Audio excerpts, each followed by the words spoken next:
আমার কারাগারের সাথী জিন্দা শহীদ জনাব এটিএম আজহারুল ইসলাম এই মাজলুম মানুষকে যেন আগামী মাসের 6 তারিখে যে ডেট দিয়েছেন আর বাঙালিকে হাইকোর্ট দেখাবেন না, তাকে মুক্ত করে দেওয়া লাগবে। কারা চান এটা দেখি? লিল্লাহি তাকবীর।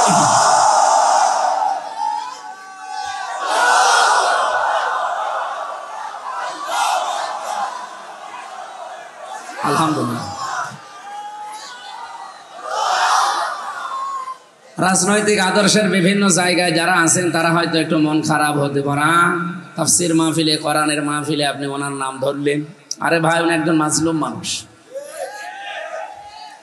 এখন যিনি আন্তর্জাতিক অপরাধ ট্রাইব্যুনালের প্রসিকিউটর আছে, আপনি দেখেছেন, উনি জানিয়েছেন এই পৃথিবীর 8ম আশ্চর্য জিনিস হচ্ছে এটিএম আজহারুল ইসলামের এই মিথ্যা রায়টা।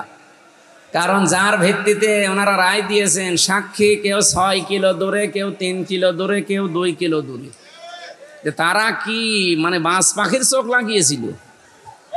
হ্যাঁ, আমরা 200 হাত ধরে ভালো দেখতে পাই না, সে 6 কিলো দূর থেকে দেখলো কি করি? এটা যে দাহা মিথ্যা কথা আর একজনের মানে হিংসার প্রতিফলন, এটা আজ দেশের মানুষ বিদেশের মানুষ বুঝে ফেলেছে। শুধু দেশের মানুষ যে বোঝে তা না, বাইরে আমি কয়েকদিন আগে যে মালয়েশিয়া, সিঙ্গাপুর, থাইল্যান্ড বহু দেশে গেছি। এই ছোট্ট বয়সে আল্লাহ আমাকে যত দেশে নিয়েছে, ওখানে যারা এই দেশের মানুষ বাস করে, শুধুমাত্র যাদের দিলে মোহর মারা তারা বাদ দিয়ে সব আফসোস করছে। বিশেষ করে আল্লামা সাঈদীর জন্য তো করেই, এই মানুষটার জন্যও করে যিনি এখনো পর্যন্ত আটক আছে।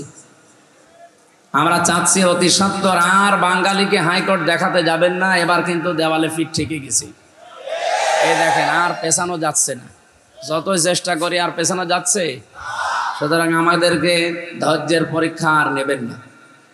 সামনে যদি 5 তারিখ আবার চলে আসে না, এত বড় বিশাল শিকড় যদি কেটে ফেলতে পারে দেশের জনগণ, আপনাদের যত বড় শিকড় থাকবে না।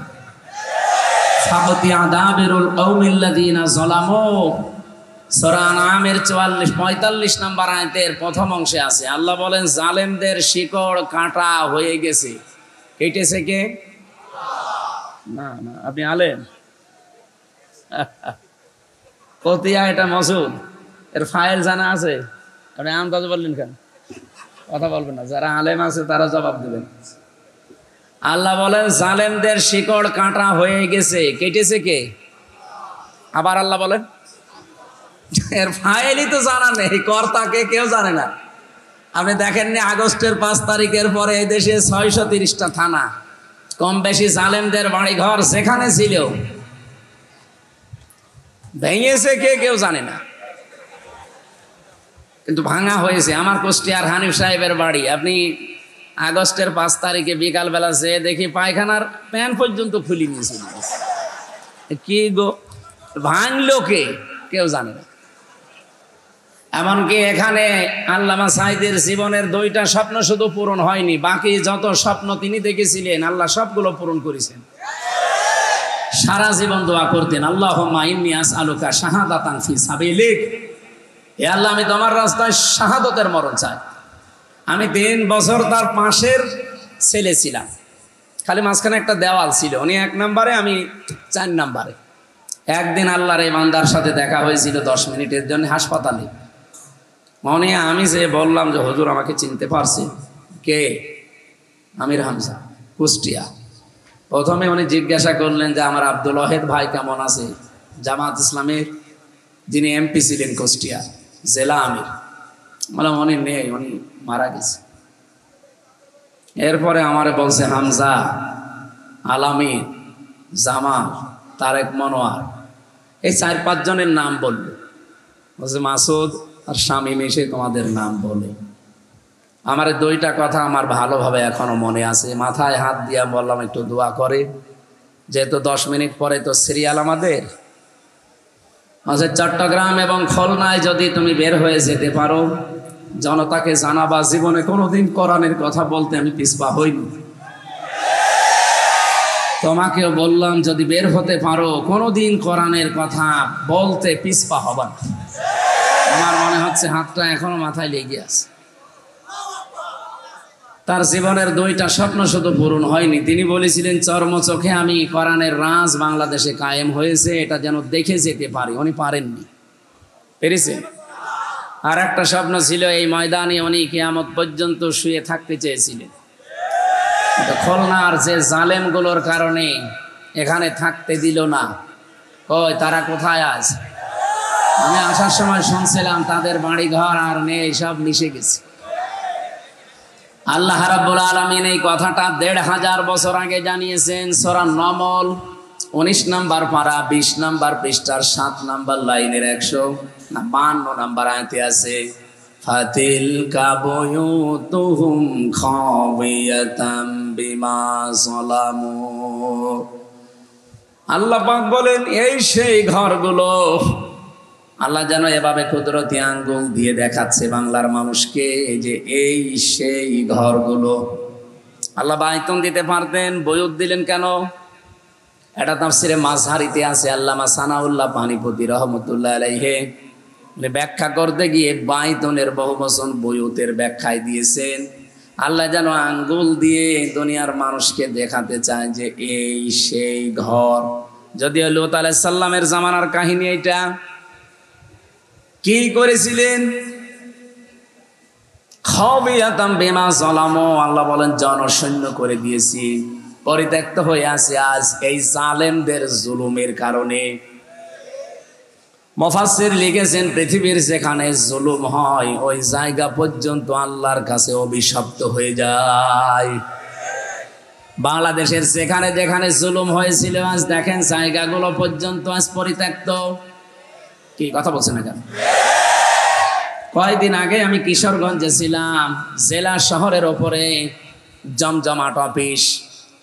কিশোরগঞ্জ জেলায় বিশাল অফিস নিয়ে কারবার করত, সন্তান মানুষকে বিনা কারণে এখানে নিয়ে টর্চার করত। ওর মাটির নিচে পর্যন্ত টর্চার শেষ ছিল। আগস্টের 5 তারিখের পরে ঘরটা এমন অবস্থা, এই খাবিয়াতাম দেখে আসলাম, পুরা মিশে গেছে। এতটুকুই না, মানুষ এখন অনেকে দেখি পেশাব পায়খানা করছে। ড্রাইভারকে বললাম গাড়িটা একটু থামান, তাকিয়ে দেখি কেউ এদিকে কেউ এদিকে কেউ এদিকে, মুখ দিয়ে মনে হচ্ছে জামাতবদ্ধ টয়লেট চলছে। এমনি এগুলো আল্লাহ করেনি। খাবিয়াতান বিমা যালামু, আল্লাহ পাক বলেন এগুলো আমি আল্লাহ একেবারে জনশূন্য পরিত্যক্ত করে দিয়েছি, উজাড় গৃহ বানিয়ে দিয়েছি এদের জুলুমের কারণে। এ পর্যন্ত যদি আয়াত শেষ হয়ে যেত আমি আয়াতটা পড়তাম না, এর পরের অংশ আমাদের জন্য। আল্লামা সাঈদীর জীবনের শেষ আশাটা আপনারা পূরণ করতে দিলে কি হতো? আমি আজকে পিরোজপুরে যে কবর জিয়ারত করে আসলাম, অথচ এখানে থাকলে আমি এখানে এসে করতে পারতাম। বাংলাদেশ সহ বিশ্বের কত মানুষ কোরআনের মহব্বতে এসে অন্তত এই মাদ্রাসা দেখতে পারতো তার কবরের ওসিলায়। নিয়ামত আপনারা চিনতে পারেননি। লাইন শাকারতুম লাযিদান্নাকুম, যদি নিয়ামতের শুকরিয়া আদায় করো ওটা আবার বাড়িয়ে দেব। এই জন্য লামে তাকিদ নুনে সাকিলা, গ্যারান্টি দিয়ে আল্লাহ দিয়েছেন অবশ্যই আমি নিয়ামতের শুকরিয়া আদায় করলে বাড়িয়ে দেবই। আমার প্রশ্ন হচ্ছে, বিশ্ব নবীকে আল্লাহ পাঠালেন মক্কায়, অথচ কিয়ামত পর্যন্ত তিনি থাকবেন মদিনায়। মক্কার মানুষেরা বিশাল নিয়ামতের শুকরিয়া আদায় করে নাই। যারা শুকরিয়া আদায় করেছে আল্লাহ কিয়ামত পর্যন্ত তাদের কাছে রেখে দিয়েছে।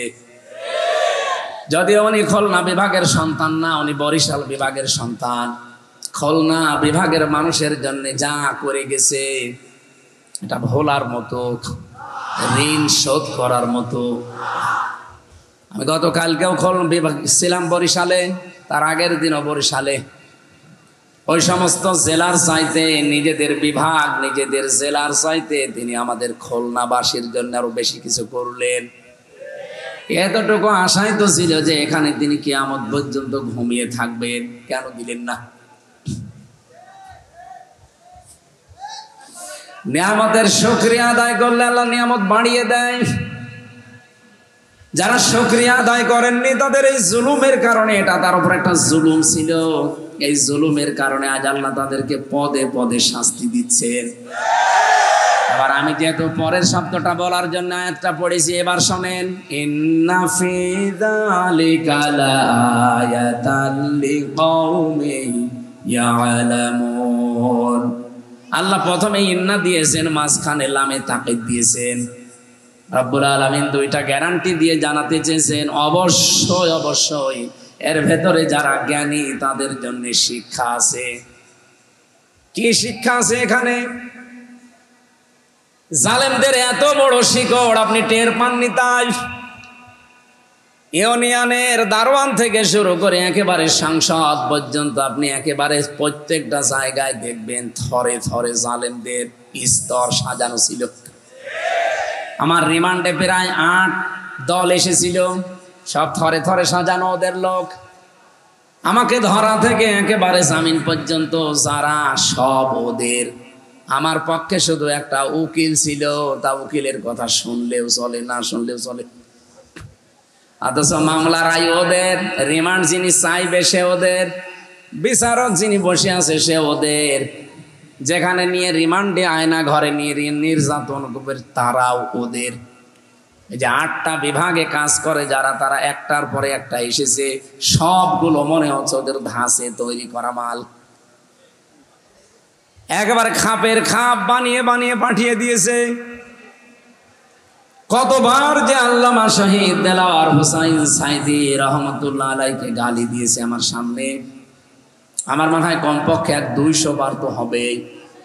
আরে ভাই, বিষয়টা তো আমার সাথে, আপনি আমারে প্রশ্ন করেন, ওনারে টেনে এনে গালি দেন কেন? ওরে গালি দিলে আপনার কষ্ট লাগবে, এটা কথা হলো। খুলনাবাসী, আমি এখান থেকে যে বিষয়টা বের করতে পেরেছি, জালেমদের এত বড় থরে থরে সাজানো শিকড় যদি কেটে ফেলা হয়ে যায়, এখন কোন শিকড় জালেমদের আছে?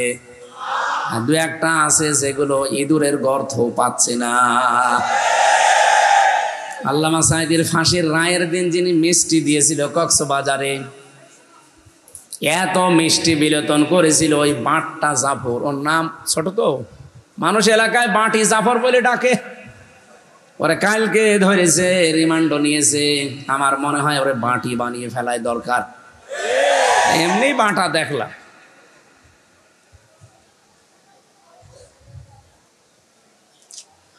খুলনাবাসী, এবার আমার শিক্ষাটা বলি, রেকর্ড হচ্ছে তো, সারা বাংলাদেশে লাইভ চলছে, সবাইকে জানাই, জালেমদের এত শিকড় আল্লাহ কেটে ফেলে আমাদেরকে যেটা দিতে চান, এলে আমি তাকিদ দিয়ে ভালো করে শোনেন। আগামীতে যারা আসবেন, সিয়ারে কারা আসবেন আমরা জানি না, যারা আসবেন এরাও যদি এরকম জালেমের মতো কিছু করেন, আল্লাহর কসম 5 বছর পরে আপনার বাড়ি ঘর শ্মশান হয়ে যাবে। এই জন্য এই ঠিক আছে, সময় কম তো, আমরা বেশি রাত করাবো না ভাই। এই জন্য সাধু সাবধান। বাংলাদেশের জরিপগুলো আপনি দেখতে পেয়েছেন আশা করছি। আগস্টের 5 তারিখের আগে আমি একটা জরিপ পেয়েছিলাম। এগুলো তো আর আমরা বানাইনি, খ্রিস্টানরা বানিয়েছে। মাইক্রোসফট, পৃথিবীতে 257টা রাষ্ট্র আছে, তার ভেতরে বাংলাদেশ সবচাইতে বড় রাষ্ট্র। আমি কয়েকদিন আগে মালয়েশিয়া ছিলাম, ওইটাও বাংলাদেশের সাথে 5 ডবল বড়। সৌদি আরবে গিয়েছিলাম, ওটা বাংলাদেশের সাথে 14 ডবল বড়। এই যে ইন্ডিয়াতে তো বহু জায়গায় গেছি, এটার চাইতে ওইটা 29 ডবল বড়। আমেরিকা বাংলাদেশের 59 ডবল বড়। 59টা বাংলাদেশ জোড়া দিলে যত বড় হবে, একটা দেশ অত বড়। ওদের তুলনায় আমাদের দেশ একটা পাড়া না, একটা গ্রাম। এই 257টা দেশ নিয়ে ওরা রিপোর্ট বানিয়েছে। এই বাংলাদেশের তথ্যটা আমি দেখলাম, উনি যেমন একটা একটা করে পড়ে পড়ে শোনাচ্ছিলেন, আমি পেয়েছি ইন্টারনেটে এইভাবে। আগস্টের 5 তারিখের আগে এই দেশে মাত্র 100 জনের 15 জন মানুষ চাইতো যে ইসলাম কায়েম হোক। তার ভেতরে মাহফুজুর রহমান নামে একজন আছে, এখানে দেখলাম। কই মাহফুজ ভাই? চলে গেছে, উনি একজন। এদেশে মাত্র 100 জনের 15 জন মানুষ অ্যাক্টিভ ভাবে বলতো যে আমরা ইসলাম কায়েম করতে চাই। অথচ এই যে এপ্রিল আজকে 28 তারিখ, 17 তারিখে একটা রিপোর্ট পেয়েছি, এই বাংলাদেশে এখন 100 জনের 77 জন মানুষ চাচ্ছে আমরা এদেশে ইসলাম চাই।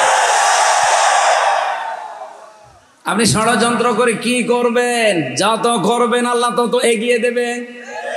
কি কথা বলছেন? গোবিন্দ পরামানিকের মতো একটা হিন্দু,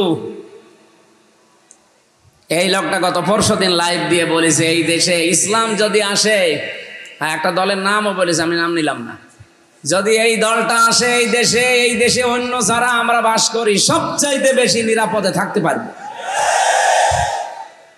আমার তেলাওয়াত কিন্তু আয়াতে কিছু কথা স্থান কাল পাত্র ভেদে আসবে, আমরা সেই দিকে এগিয়ে যাচ্ছি ইনশাআল্লাহ।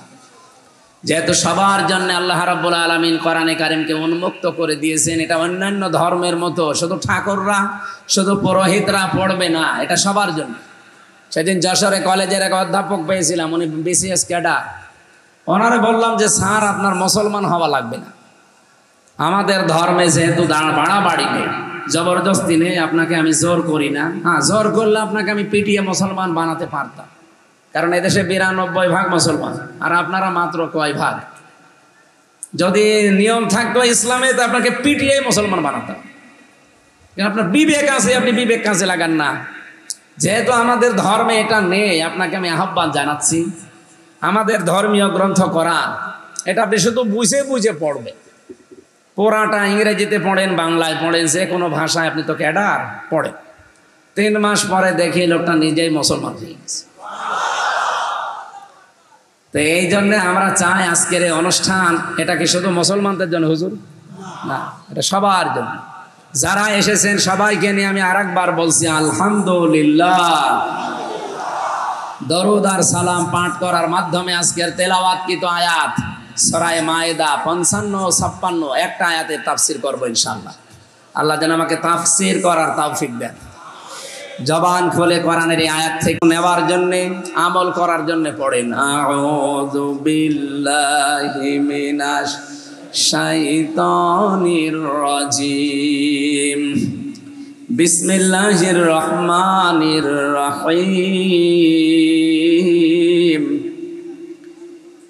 ইন্নামা ওয়ালিয়্যুকুমুল্লাহু ওয়া রাসূলুহু ওয়াল্লাযীনা আমানু ইলা আখিরি আয়াত। কোন সূরা পড়লাম জানো? মায়েদা। জোরে বলেন কি? মায়েদা মানে দস্তরখানা, খাবারের প্লেট। আল্লাহ এই নামকরণ দিয়ে আমি তাফসিরে পেয়েছি, বোঝাতে চেয়েছেন, ফি জিলালিল কোরআনে পাবেন। এই বিশ্বাস যেন আমাদের ভেতরে বদ্ধমূল হয় যে খাবারের চিন্তা আমাদের না, খাবারের চিন্তা কার? না ভারতের। ওরা তো আমাদেরকে ভয় দেখিয়েছিল না, না খাইয়ে মারবো। মনে হচ্ছে যে ওদেরকে আমরা বিশ্বাস করে বসে আছি যে আপনারাই আমাদের সব কিছু খাওয়ান। কয়েকজন বলতেছিল এই কথা যে এদেরকে আমরা কিছু না দিলে না খেয়ে মারা যাবে। অলরেডি আমরা দেখেছি ওদের বর্ডার এলাকাগুলোতে ওদের পেঁয়াজ আলু পচে পচে নষ্ট হয়ে যাচ্ছিল। আপনারা যত চাপাবাজি করেন, ববুজও আর এখন নেই, ববুর জন্য আপনারা চাপাবাজি করতে, ববুই তো আপনাদের কাছে। সুতরাং চাপাবাজি করে আর এই দেশের মানুষকে দাবিয়ে রাখা যাবে না। এখন আমাদের ব্যবসা চলছে তুরস্কের সাথে, চীনের সাথে, পাকিস্তানের সাথে, সৌদি আরবের সাথে। আপনি দেখেন এমন একটা প্রতিবেশী, এরা তাম পৃথিবীতে এখন 2টা জাতি নিকৃষ্ট, একটা ইহুদি আর একটা এই মুশরিকরা। সব হিন্দু না ভাই, সব হিন্দু খারাপ না, কিন্তু মুশরিক যারা উগ্রপন্থী, যারা জঙ্গি, বিশেষ করে এই মোদির মুরিদ যারা, এগুলো যে মানুষের তালিকায় আর নেই, এটাও মাইক্রোসফট জানিয়েছে। তাম দুনিয়ায় সবচাইতে বেশি ডেঞ্জার এবং নিকৃষ্ট মানুষ হচ্ছে উগ্রপন্থী, এখন যারা আল্লাহর ঘরগুলো ভেঙে দিচ্ছে। ও শয়তানরা আজকেও আল্লাহর একটা ঘর ভেঙেছে, দেখেছেন না? 12:30টার দিকে আজকেও একটা ঘর ভাঙছিল। আমি যে হাদিস পড়েছিলাম আপনাদের কি মনে আছে? মানিদ্দাগা মা লাইসা লাহু ফালাইসা মিন্না ওয়ালিয়াতাবাওয়া মাকআদাহু মিনান নার। ভালো করে শুনেন, এই হাদিসকে আমি বানালাম। হাদিসের বাংলা হচ্ছে, কোন ব্যক্তি যদি এমন জিনিসের দাবি করে যে জিনিসের প্রকৃত মালিক সে নয়। আমি আবার বলছি, মানে দাঁড়া মা লাইসা লাহু, কোন ব্যক্তি যদি এমন জিনিসের দাবি করে যে জিনিসের প্রকৃত মালিক সে না, ফালাইসা মিন্না, এক নম্বরে তার শাস্তি হচ্ছে সে আমার দলভুক্ত না। ওই দিন থেকে সে নবীর উম্মত থেকে বের হয়ে গেল। কি বুঝলেন আপনি?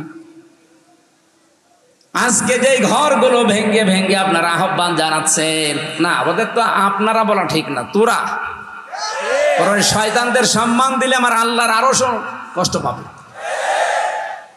এই শয়তানগুলো পৃথিবীর মানুষ মাটির নিচে পায় তেল, গ্যাস, সোনা, রূপা, আর ওরা সব মাটির নিচে পায় কি? খালি মন্দির পায়। তাও যেখানে সেখানে মন্দির পায় না, শুধু মসজিদের নিচে পায়। আমার যদি ক্ষমতা থাকতো না, একবার আগা থেকে গোড়া পর্যন্ত পিটাতাম। মুসলিম আইন করে আমাদের, এই যে ওয়াকফ আইন, অবৈধ আইন করে আমাদের বাপ দাদাদের দেওয়া হাজার হাজার বিঘা জমি জায়গা এখন তারা দখল করে নিচ্ছে। আজকেও 3টা মাদ্রাসায় তালা লাগিয়েছে। আমার মনে হচ্ছে এগুলো যদি বিশ্বের 57টা মুসলিম রাষ্ট্রের প্রধানরা এখনো জেগে না ওঠে, কয়দিন পরে দেখেন এ দেশের কি হয়। আমি তো আমার এই ছোট্ট 33 বছর বয়স, আমার 92 সালে জন্ম, সব চাইতে বেশি সময় কাটিয়েছি ভারতে। কারণ এ দেশে তো আমার মানে কুষ্টিয়া জেলা নাই, খুলনা বিভাগে ঢুকতেই দিত না। আমি বাড়ি আসার আগে দেখি 2 গাড়ি পুলিশ বসে আছে। কি গো,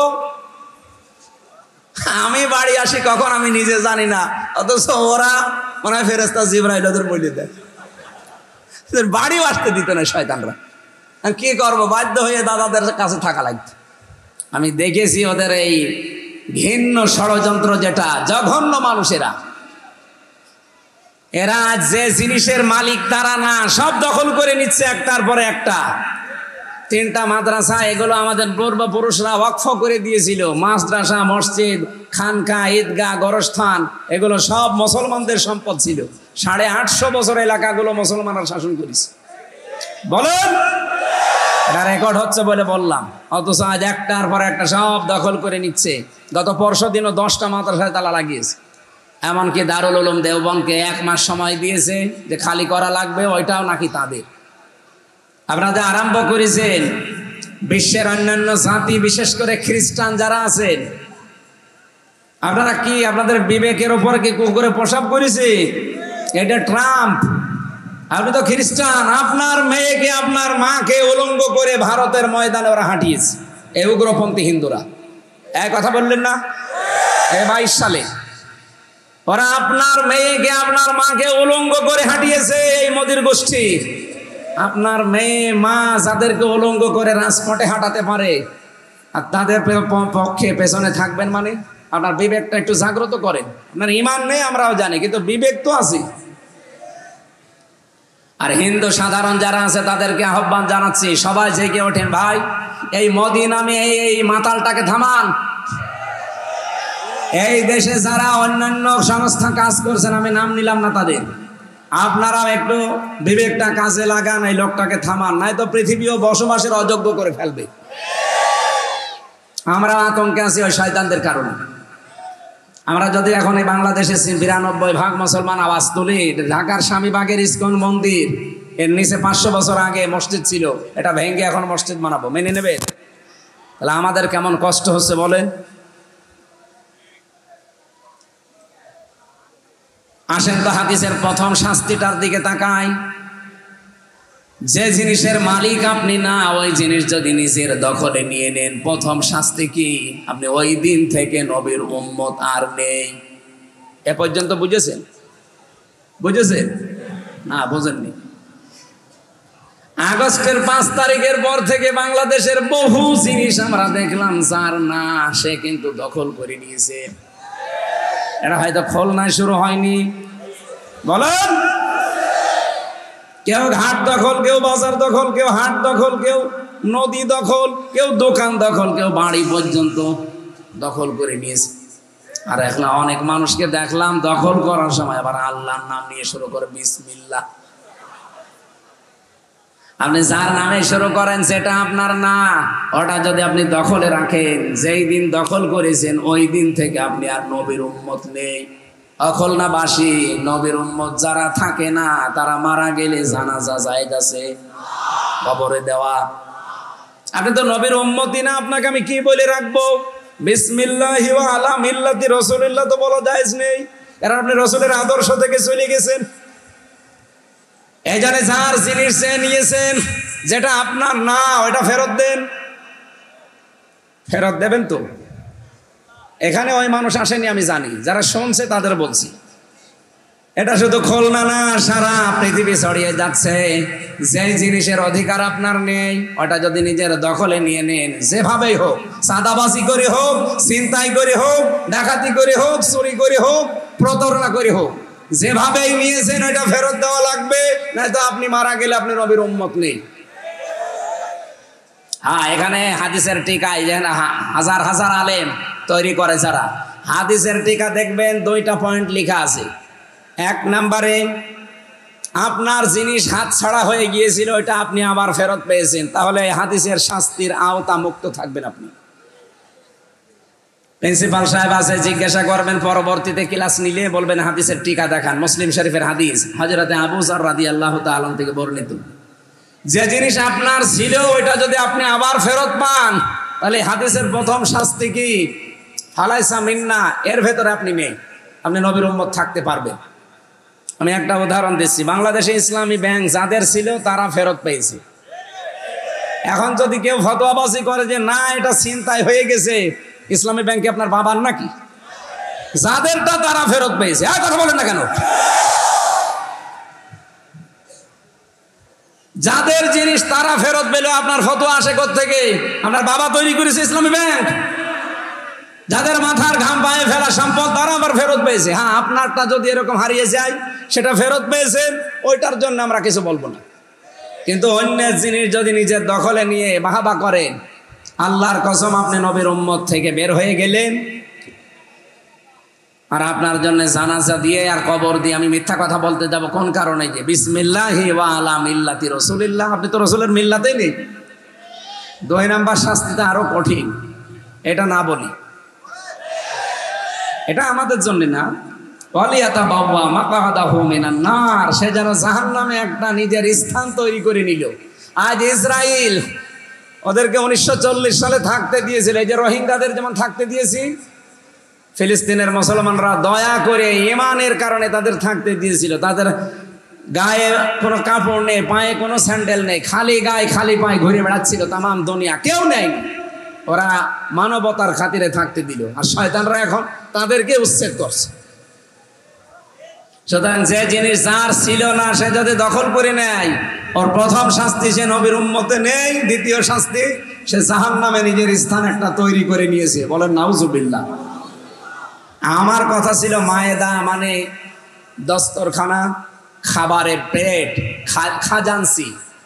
আল্লাহ আমাদেরকে এই নামকরণ দিয়ে বোঝাতে চেয়েছেন, আমার বান্দা বান্দি, খাবার নিয়ে কোনো টেনশন তোমার দরকার নেই। তুমি দুনিয়ায় যাওয়ার 50,000 বছর আগে কতটুকু খাবে, কতটুকু পড়বে, এটা আমি লিখে পাঠিয়েছি।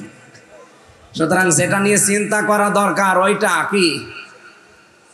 বলেন বলেন, ঈমান। এইটা নিয়ে চিন্তা করা দরকার। আল্লাহ জানে শুরু করেছেন, ইন্নামা ওয়ালিয়ুকুমুল্লাহু ওয়া রাসূলুহু ওয়াল্লাযীনা আমানু। অবশ্যই এই যে মা শব্দটা ইন্নার পরে যদি যোগ হয়, যারা আরবি গ্রামার পড়ে পড়ায়, বালাগাত মান থেকে প্রায় 13টা কায়দা লেখা আছে এই মা দিয়ে। আমি আলেমদের জন্য বলছি, বাংলা অর্থ দাঁড়াবে ইন্নার পরে মা আসলে কেবলমাত্র, শুধুমাত্র, একমাত্র। আল্লাহ বলতে চেয়েছেন একমাত্র, শুধুমাত্র, কেবলমাত্র এই পৃথিবীতে তোমাদের অভিভাবক, তোমাদের বন্ধু, 3টা মানুষের নাম, 3টা জিনিসের নাম আমরা এখানে পেয়েছি। তোমাদের একমাত্র কেবলমাত্র বন্ধু হবে কে? আমি আল্লাহ। আরো জোরে বলেন। 2 নম্বরে রাসূলুহু, তোমাদের বন্ধু হবে রাসূলুল্লাহ। 3 নম্বরে আল্লাযীনা আমানু, তোমাদের ভেতরে যারা ঈমানদার, এই মানুষগুলো তোমাদের বন্ধু হবে। এখন ইমানদার তো বাংলাদেশে অভাব নেই, যেহেতু 92% আমরা মুসলমান দাবি করি। তাহিরি তো ইমানদার দাবি করছে, কথা বলছেন এটা। অথচ শিরিকের যত কাজ কারবার তারে দিয়ে আরম্ভ হয়। এই যে জিকির থেকে আরম্ভ করেন আপনি, জিকির একটা ইবাদত, এখানে শিরিক ঢুকিয়েছে তারা। আল্লামা সাঈদী সারা জীবন আপনি দেখেছিলেন উনি জিকিরের আলোচনা করলেই বলতেন 4টা শব্দ জিকিরের। আলেমদেরকেও জিজ্ঞাসা করেন সুবহানাল্লাহ, আলহামদুলিল্লাহ, লা ইলাহা ইল্লাল্লাহ, আল্লাহু আকবার, এর বাইরে জিকিরের শব্দ নেই, যদি থাকে ওগুলো দোয়া দরুদ। অথচ কত দরবার থেকে আজ জিকিরের আওয়াজ আসতেছে, ইয়া আলী বাবা, কেল্লা বাবা, ফতে বাবা, শাহ আলী বাবা। এগুলো কি এই 4টার ভেতরে আছে? বলেন। এই জিকির গুলো যারা আবিষ্কার করছেন, যারা আল্লাহর নামকে এলহাদ করে, এলহাদ মানে পরিবর্ধন করে দেয়, এমনকি আল্লাহর নাম পাল্টিয়ে ফেলে, এই মানুষগুলোর সাথে তোমরা ডাকবা না।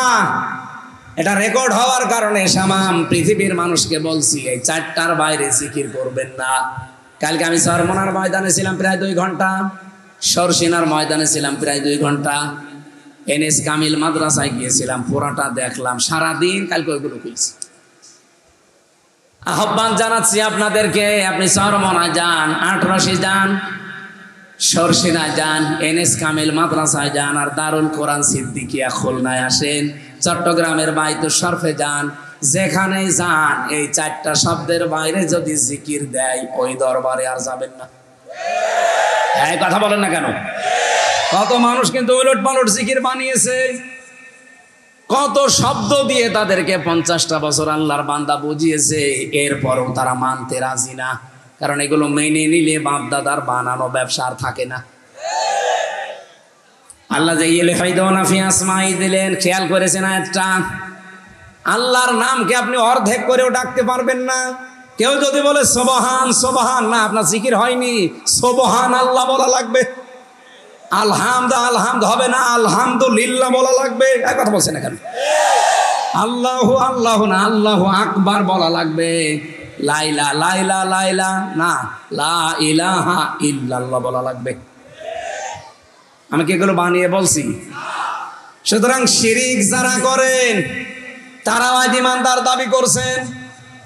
92% মুসলমানের দেশে ইমান আছে কাদের? আল্লাহ এখানে 3টা পয়েন্ট দিয়েছেন। যদি এই 3টা গুণ কারো ভেতরে থাকে, সেই ইমানদার, তাদেরকে তোমরা দুনিয়ায় বন্ধু হিসাবে গ্রহণ করবা। আমি আয়াতটা পড়ার পরে চিন্তা করেছিলাম আল্লাহ বন্ধুর কথা কেন বললেন। এটা তাফসিরে তাবারির ভেতরে পাবেন। আয়াতের বিস্তারিত ব্যাখ্যা দিয়েছেন তাফসিরে তাবারি। মুফাসসির বলেন আল্লাহ বন্ধুর কথা দিয়েছেন এই জন্যে পৃথিবীতে মানুষের জীবনে সবচাইতে বেশি প্রভাব পড়ে বন্ধুর। কথা বলছেন না কেন? আমাদের যেটা পালিয়েছে ওটা অত খারাপ হইতো না যদি বন্ধু মোদির প্রভাব না পড়তো। ওইটা একটা শয়তান, ওই শয়তানের প্রভাব পড়ার কারণে এটাও শয়তান হয়ে গেছে। যদি ওই প্রভাব মুক্ত হয়ে অন্য কোনো প্রভাব ধরতো এত খারাপ হইতো না। প্রভাবে খারাপ করে ফেলেছে। আবার ওনাকে উস্কানি দেওয়ার জন্য সারা জীবন শোনাচ্ছে। এই 15 বছরে তো শুনলাম কেউ বলতো যে আমাদের স্বামী স্ত্রীর সম্পর্ক। স্বামী স্ত্রীর সম্পর্ক হয় কি করে? ও দাদা তো মুসলমানই না, দাদা কি মুসলমান? আর ওনার সাথে আপনি বিয়ে দেবেন কি করে? যায় সূরা বাকারা 221 নম্বর আয়াত, ওয়ালা তানকিহুল মুশরিকিনা হাত্তা ইউমিনু ওয়ালা তানকিহুল মুশরিকাতি হাত্তা ইউমিননা। এই আয়াতগুলো আল্লাহ খেলা করার জন্য দিয়েছেন। কোন মুশরিক পুরুষ যদি ঈমান না আনে তার সাথে কোন মুমিনা নারীর বিয়ে দেওয়া জায়েজ নেই। এই ফতোয়া আমি বানালাম।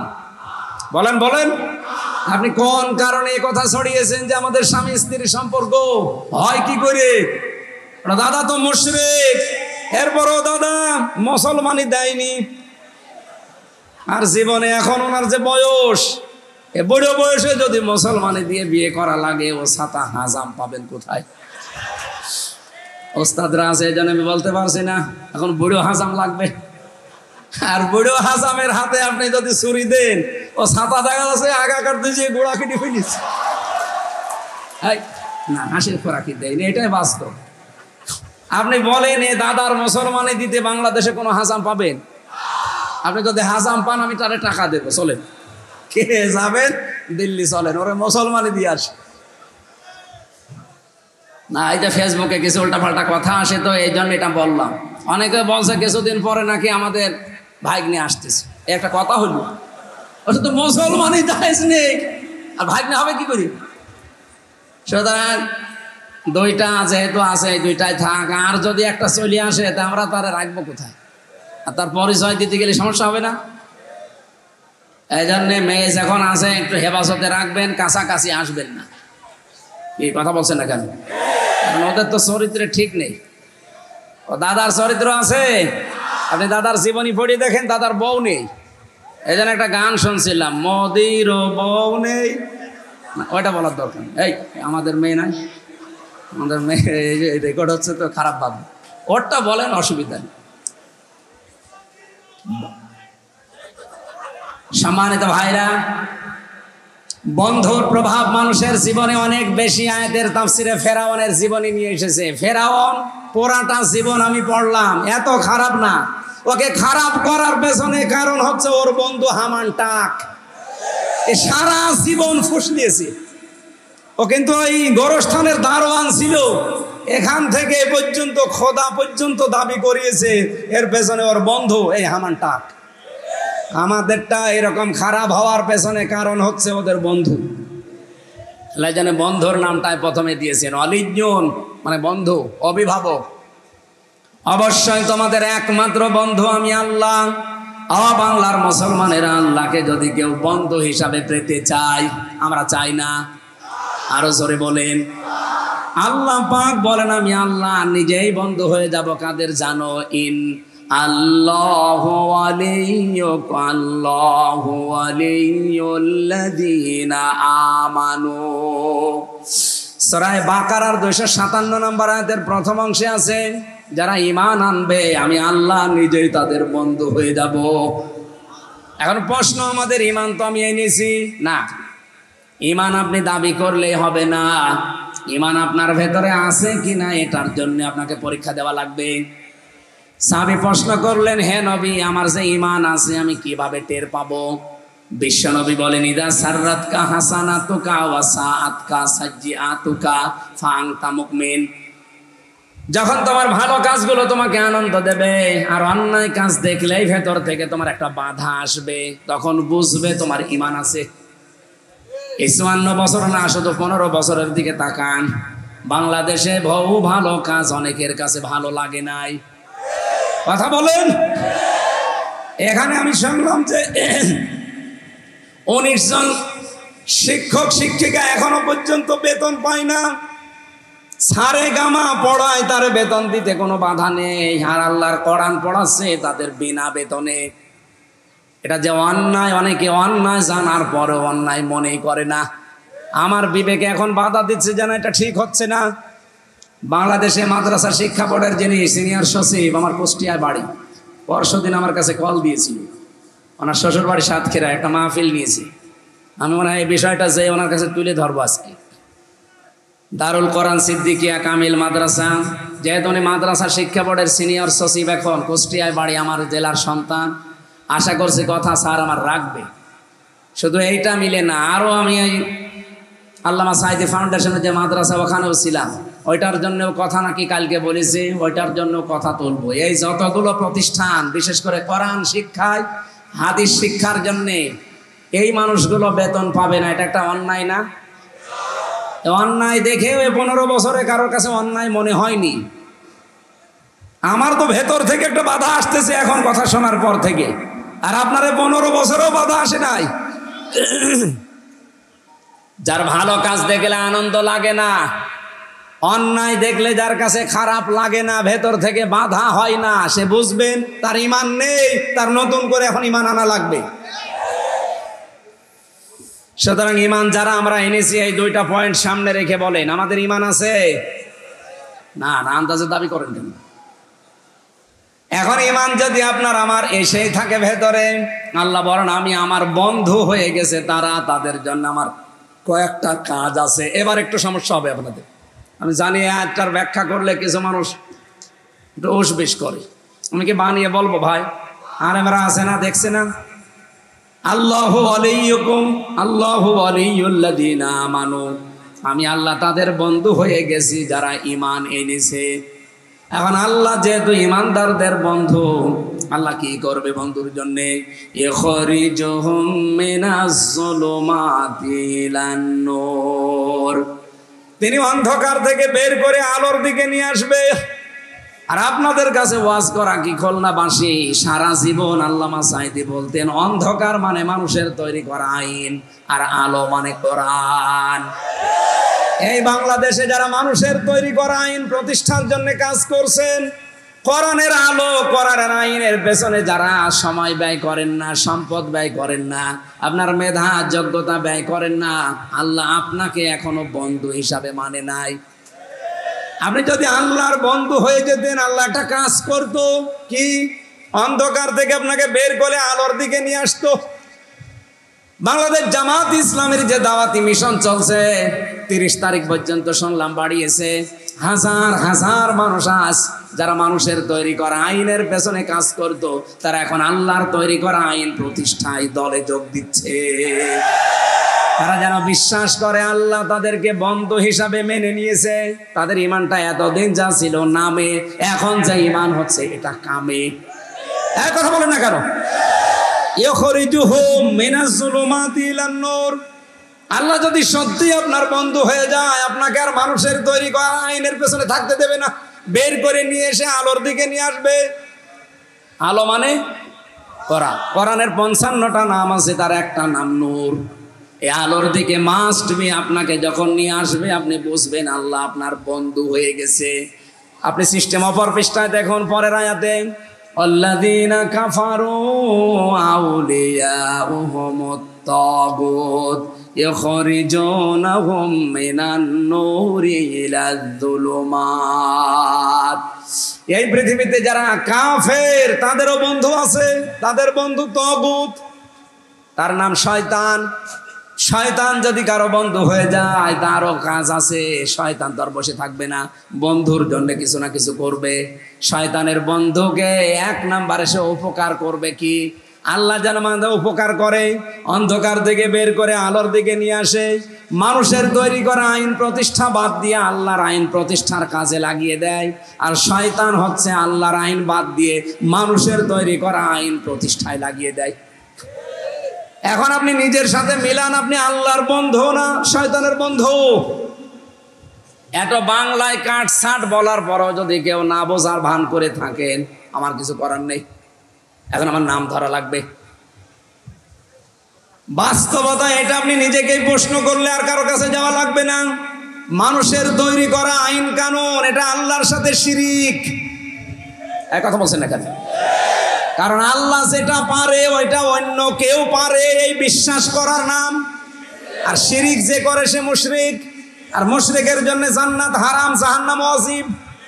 আয়াত বলছি না, এটা বাংলা বললাম। এই পৃথিবীতে আল্লাহর তৈরি করা আইন বাদ দিয়ে যারা অন্যের আইন কায়েম করার জন্য চেষ্টায় আছেন, সে বাবার আইন হতে পারে, স্বামীর আইন হতে পারে, চাচার আইন হতে পারে, ব্রিটিশের আইন হতে পারে, যার আইনই হোক, এটা শিরিক, প্রকাশ্য শিরিক চলছে এটা। কেন আমি বললাম এই কথা এত জোর দিয়ে? সূরা আলে ইমরান 4 নাম্বার পারা 9 নাম্বার পৃষ্ঠা 4 নাম্বার লাইন 3 নাম্বার লাইনের 154 নাম্বার আয়াতের মাঝের অংশে আছে। যত তাফসীর আছে বাংলাদেশে আপনি মিলান, আমি 42টা মিলিয়েছি, সব মুফাসসির এক কথা দিয়েছে। ইয়াকুলুনা হাল্লানা মিনাল আমরি মিন শাইইন কুল ইন্নাল আমরা কুল্লাহু লিল্লাহ। হে নবী, ওরা যদি প্রশ্ন করে যে আইন বানানোর ক্ষমতা আমাদের আছে, আপনি বলেন না, আইন বানাতে পারে কে? শুধু আল্লাহ না, শুধুমাত্র আল্লাহ। আইন বানানোর ক্ষমতা দুনিয়ায় কারো? আরো জোরে বলেন, কারো? সুতরাং আল্লাহর আইনের সাথে অন্যের আইন কায়েমের জন্য যারা চেষ্টা করছেন, আপনি নামাজ পড়তে পারেন, রোজা রাখতে পারেন, হজ করে আসতে পারেন, দাড়ি রাখতে পারেন, আপনি কিন্তু মুশরিক। এর চাইতে বাংলায় আর কি বলা যায় বলেন? আপনি বলেন। এরপরেও যদি কেউ না বসেন, এদিকে আসেন। বৃষ্টি হচ্ছে নাকি? হ্যাঁ, বৃষ্টি হচ্ছে না? আমি আশা করছি আপনি কথা বুঝেছেন এবং যারা শুনছে তারাও বুঝেছে। এরপরে যদি কেউ না আসতে চায়, আমা তাওফিক ইল্লা বিল্লাহ, কি আলাইহি তাওয়াক্কালতু ওয়া ইলাইহি উনীব। আমার আর কোনো ক্ষমতা নেই। হ্যাঁ, আমার হাতে যদি লাঠি থাকতো দারোগা পুলিশের মতো আপনাকে পিটিয়ে আমি আয়াত মানাতাম। আমার ভাইরা, আমি আশা করব এবং বিশ্বাস করব যারা শুনতে পাচ্ছেন তারা বিবেকটা কাজে লাগিয়ে মেনে নেবেন। আল্লাহ যেটা পারে ওটা অন্য কেউ, আরো জোরে বলুন, অন্য কেউ। সন্তান দিতে পারে কে? অন্য কেউ। আমাদের এই ইদ্রিস আলী সাহেব পারে। সেদিন আমার বগুড়াতে এক লোক এসে বলছে, হুজুর আপেল পড়ে দেন। আমি সূরা ফাতিহা পড়ে ফু দিলাম। আমার কানের কাছে মুখ নিয়ে বলছে, হুজুর এমন আপেল পড়বেন যেন ছেলে হয়। আপেল ফেলে দিলাম। আপেল কই? ফেলে দিছি। কেন? কেন মানে আপেল পড়ে যদি ছেলে হওয়ার ক্ষমতা আমার থাকতো। আরে ভাই, আপনাকে আমি বলেছি চা নিয়ে আসতে, কিছু লাগবে না। আমি কি মুরব্বী মানুষ যে আমার এটা ওইটা খাওয়া লাগবে? কিছু লাগবে না, যারা লাগে তাদের দিন। আর এখানে আসেন কেন? এখানে আসা লাগবে না ভাই, বসে থাকেন। আমার শরীরের উপরে টর্চার না গেলে আগের ওই যে 19 সাল 20 সালের মতো যদি থাকতাম না, শয়তানরা আমার মনে হয় এই জন্যে টর্চার করিস বেশি। একেবারে মানে শরীরটা ধ্বংস করে দিস। আমার ভাইরা, ওনারে বললাম যদি আমার ক্ষমতা থাকতো যে আপেল পড়িয়ে দিলে ছেলে হয়তো আমার ম্যাডামের 3টা ছেলে মেয়ে হইতো না। আমার ম্যাডামের 3 মেয়ে। কি বিশ্বাস নিয়ে মানুষ আছে দেখেন তো। কত মাজারে, কত কবরে, কত হুজুরের কাছে মানুষ এই নিয়তে যাচ্ছে যে কিছু পড়িয়ে দিলে মনে হয় ছেলে হবে মেয়ে হবে। বলেন তো আসল ছেলে মেয়ে দেওয়ার মালিক কে? এটা যেন অন্য কেউ পারে বিশ্বাস আপনি না করেন। যদি করেন, নারী হোক আর পুরুষ হোক, সে মুশরিক। কথা বলেন না কেন? এই জন্য আল্লাহর আইন বাদ দিয়ে অন্যের আইন যারা কায়েমের চেষ্টায় আছেন, ভাই সাফ কথা, বাংলা কথা, আপনি আর ইমানদার নেই, আপনি মুশরিক হয়ে গেছেন। আশা করছি আপনি এখন ফিরে আসবেন। না আসলে আপনাদের রাসূল হবে বন্ধু। রাসূলকে আপনি বন্ধু হিসাবে পেতে চাইলে 3 দফা কর্মসূচি হাতে নেওয়া লাগবে। এই পৃথিবীতে বিশ্বনবী মুহাম্মদুর রাসূলুল্লাহর ভিশন এবং মিশন ছিল 3টা। কোরআন পড়ি আমি এই 3টা পেয়েছি। 1 নম্বরে তিনি তাওহীদ প্রতিষ্ঠার জন্য এসেছিলেন। 2 নম্বরে মানব অধিকার প্রতিষ্ঠার জন্য এসেছিলেন। 3 নম্বরে দ্বীন প্রতিষ্ঠার জন্য এসেছিলেন। কোরআনে কারিমে এই যে তাওহীদ প্রতিষ্ঠার জন্য, ঐক্যবদ্ধ হওয়ার জন্য আহ্বান জানানো হচ্ছে সারা দেশে। বিভিন্ন আলেম ওলামা, ইসলামী সংগঠনগুলো এই ডাকি আজ দিচ্ছে যে ঐক্যবদ্ধ হন, এক হন। এটা সিস্টেম কি হবে? কয়টা পদ্ধতি সামনে নিয়ে এগিয়ে যাওয়া লাগবে? সূরা আলে ইমরান 64 নম্বর আয়াতে আমার আল্লাহ 1500 বছর আগে এই তথ্যগুলো দিয়ে রেখেছেন। জায়েজ মানুষকে ঐক্যবদ্ধ হওয়ার জন্য এই 3টা মূল নীতিতে এগিয়ে যাওয়া লাগবে। বলে ইয়া আহলাল কিতাবে তাআলাউ ইলা কালিমাতিন সাওয়াইন বাইনানা ওয়া বাইনাকুম। বৃষ্টি পড়ছে না? এটা এইভাবে চালানো যাবে? হ্যাঁ, আবেগ দিয়ে চলে না।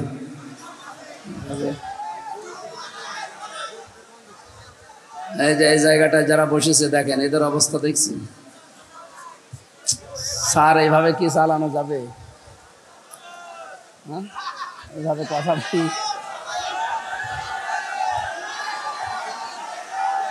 সুবহানাল্লাহ ওয়ালহামদুলিল্লাহ লা ইলাহা ইল্লাল্লাহ। এই দামি দামি জিনিস আছে এখানে, এগুলো ঢেকে রাখেন, নষ্ট হয়ে যাবে ভাই।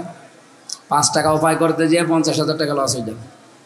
সুবহানাল্লাহ ওয়ালহামদুলিল্লাহ লা ইলাহা ইল্লাল্লাহ লা ইলাহা ইল্লাল্লাহ মুহাম্মাদুর রাসূলুল্লাহ।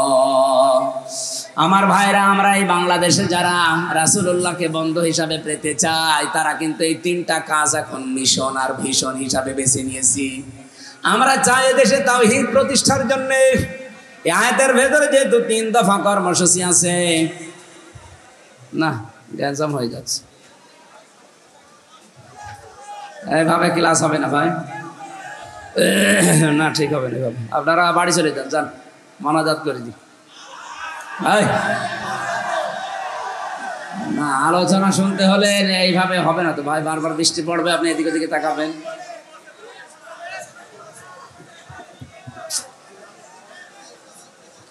মাহফিল গুলো আপনারা আরো ওই মার্চে ফেব্রুয়ারির দিকে করতে পারেন না, ওই সময় রিস্ক কম থাকে। এখন এই যে এই সময় হয় না, এইভাবে তো কিভাবে বৃষ্টি পড়ছে দেখতে পাচ্ছেন। না ভাই, আমার বিবেকে মানে না এইভাবে। আমি এত আরামে বসে আছি, আপনি এইভাবে কষ্ট পাবেন। খুলনায় আর মাহফিল নেই, এখানে নেসারিয়া একটা মাদ্রাসা আছে না, কামিল মাদ্রাসা, কত দূর এটা, ওই মাদ্রাসায় একটা মাহফিল নিয়েছি, নেসারিয়া কামিল মাদ্রাসায়। এখানে ওই জায়গায় আমরা কথা বলবো 9টা থেকে 11টা পর্যন্ত। ওখানে যে ওই কয় তারিখ জানিল, তো ওই প্রিন্সিপাল সাহেব নিয়েছে, আমার মনে নেই। এখন খুলনায় যেখানে আশপাশে আসি কথা বলবো, এভাবে আমার বিবেকে মেনে নিচ্ছে না ভাই, শেষ করে দিলাম। আল্লাহুম্মা আমিন। লা ইলাহা ইল্লা আনতা সুবহানাকা ইন্নী কুনতু মিনাজ জালিমিন।